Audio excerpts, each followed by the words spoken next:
Well, if you're faced with a situation that you want to change, there's basically two main choices. You can find a solution, or you can remove the cause of the problem.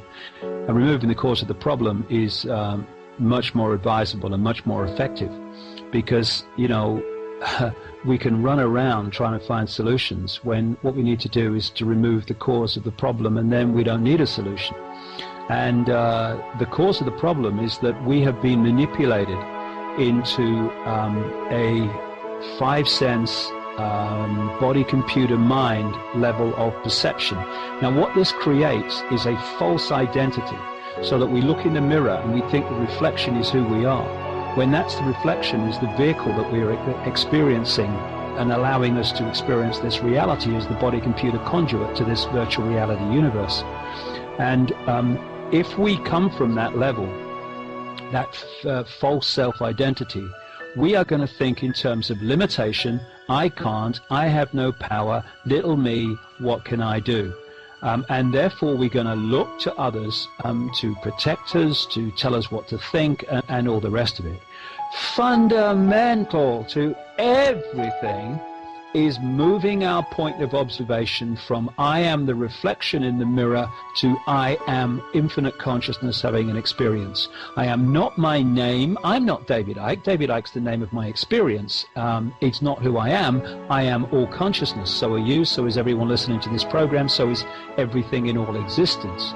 So once you move that point of observation, your life starts to change. You stop thinking in terms of I can't, you stop thinking in terms of limitation, and you stop thinking in terms of fear, because consciousness and awareness of itself has nothing to fear. And one of the things I say to people is, when you're in a situation, ask yourself, what would consciousness do? And would consciousness riot because of something it doesn't like? No. Would consciousness fight a war? No.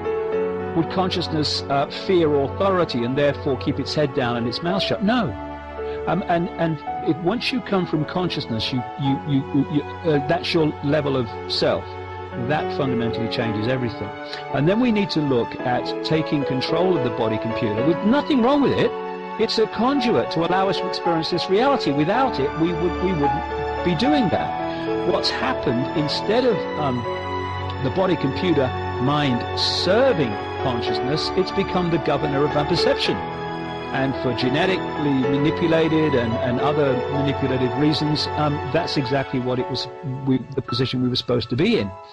We are manipulated through overwhelmingly the reptilian brain. So another way that we can remove the cause of the problem is to look at the traits that we get from the reptilian brain. Cold-blooded behavior, having no empathy with the consequences of our actions for other people. So let's reverse that. Let's remove the cause of the problem. So when we start to observe our behavior, when we start to fall into this lack of empathy, and instead of saying, when we're faced with choices or situations, what's the right thing to do for me, say, what is the right thing to do here? What is the fair and just thing to do in this situation? By doing that, you are disconnecting yourself from the cold-blooded me level of the reptilian brain's awareness. You are logging off that particular program. The reptilian brain perceives reality through might is right, through acquisition, through more and more. We can reverse that level of reaction response and log off from the influence of the reptilian brain on our behavior. And crucially, in all this, we can stop reacting emotionally through, quote, as scientists say about the reptilian brain and what we get from it, we can stop reacting from primitive emotional responses. Once we do that, instead of reacting out of fear, reacting out of fight or flight to situations that we face, be it a pandemic, a situation in our lives, terrorism, whatever, we calmly take a deep breath, take a step back and look at it calmly and sensibly before we make a decision on how we're perceiving this situation. By doing that, we are disconnecting ourselves from one, if not the major mechanism of human control, which is to trigger these primitive emotional responses, all of them based on fear and the survival mechanism. Going on from that, consciousness is or always has been and always will be. Consciousness doesn't die, just as we don't die, we withdraw from the body computer. That's what we ludicrously call death. It's like, if I'm sitting here when I finish this interview, I'll shut the computer down and I'll go off in the front room. Symbolically, I've died, because my computer has, its life force has been switched off, and me, consciousness, has left the room, has left the reality. So consciousness doesn't die. Consciousness is eternal. Consciousness is all possibility, all knowing. So from that point of view, what do we have to get caught in these survival responses for? We have nothing to survive, because there is no death. And the fear of death and the survival mechanisms manifest in so many ways and trigger control through the reptilian brain. Fear of death is the classic. Oh, doctor, save me. That's why we give power to doctors and the medical profession and the transnational drug cartel. It's because we have this fear of death. Fear of financial problems, fear of losing your job, fear of losing your partner, fear of what people think of you. All these are expressions of the survival mechanism which allows access to our reality and behavior responses through the reptilian brain. So, again, deep breath. There's nothing to survive. And consciousness, if we access it and flow with it, and I know this from my own personal experience, will always provide what we need. No need to worry about it, no need to panic, no need to, oh my goodness me, what's going to happen? Flow with it and know that what you need will come when you need it. Took me a long time to relax into this, but after a while of going to the brink in my life on so many things, when it was almost about to collapse, and right at the moment it was about to collapse, the cavalry arrived in some form, and eventually I took the hint and I thought, this is telling me something. And what is it telling me? No need to worry about anything. And I stopped worrying, and my goodness me, how that disconnects you from these primitive emotional responses which control us. Yeah. You become laid back and at peace with self and at peace with the world. So I'm dealing now with all this real challenging information on one level and all these things that are going on, but I am as calm as you could imagine. I have no fear of it, I have no panic of it or anything, because I've gone into this space of everything will come to me as I need it, and I'm not going to worry about the future. I'm just going to live in the now. And that's another key thing, the understanding that there is no time. Everything happens in the now. People say, but there's a past. Okay, what happened? Where are you when you think of the past? Oh, well, I'm in the now. Yeah. Where are you when you think of the future? Well, I'm in the now. Yes. The past and the future are mental constructs which we experience in the now. And if we get pulled into the past of guilt and what if, and we get pulled into the future, oh my God, what's going to happen? I gotta, and we're not living in the now, and therefore we're not living in our power. And I could go on and on and on. There are so many ways that we can disconnect from this system, access our real power, and then this house of cards will come tumbling down. Well, that's what it is. Science has come full circle. Science is always, our science is good science, but it's always been based on the physical and mechanical. We want to explain things in a mechanical way. And that's our science. And it is good science, but it's limited in what it does because of its approach on a mechanical level. If you go and look at these other cultures, you'll find that they all start from that level. Sure, where everything's connected and we can affect this reality with our emotions. They start from there. And our science has been trying to figure all this out in a mechanical way, but it's got to a certain extent now where it's gone full circle and it's come back to mysticism, because that's the only way science is able to explain itself. And science is finding out there is physical and mechanical reasons for this mysticism. Like with this energy that I say people can produce, this love energy that you can produce, if you really want to look at it on a scientific level. I mean, Greg Braden explains it very well. I was talking to you about Greg Braden on the phone the other day. He explains it very well when he says that thought, we manifest this thought in our head, and that thought doesn't really mean anything unless it's imbued with emotion. And it's emotion given to the thought that creates the feeling. And this is what I was saying about this feeling that you can get, this wonderful giving feeling that you can give out to people, and it is literally an energy that you can feel, and you can replenish the energy field with this. And he's explaining that the thought happens in the top two chakras up in your head, what the Indians call chakras.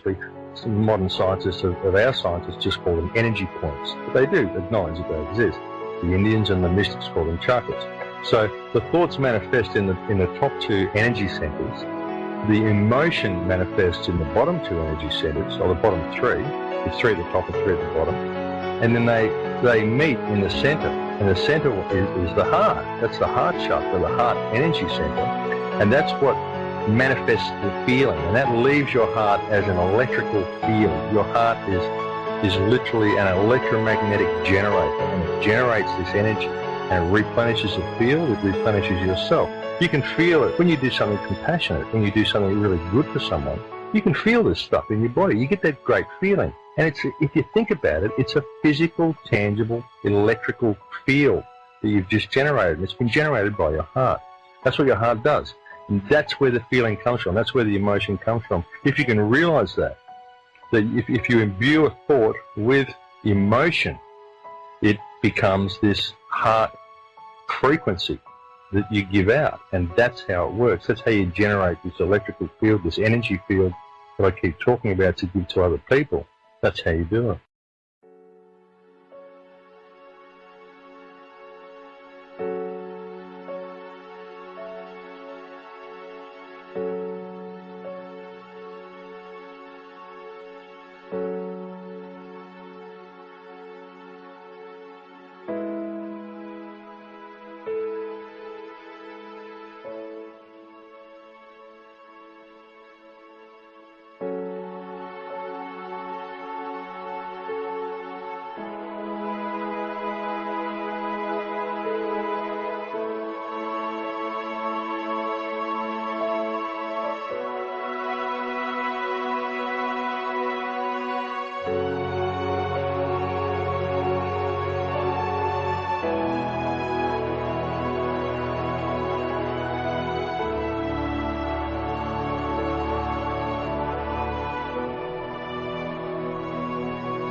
There's only one thing you really need to know.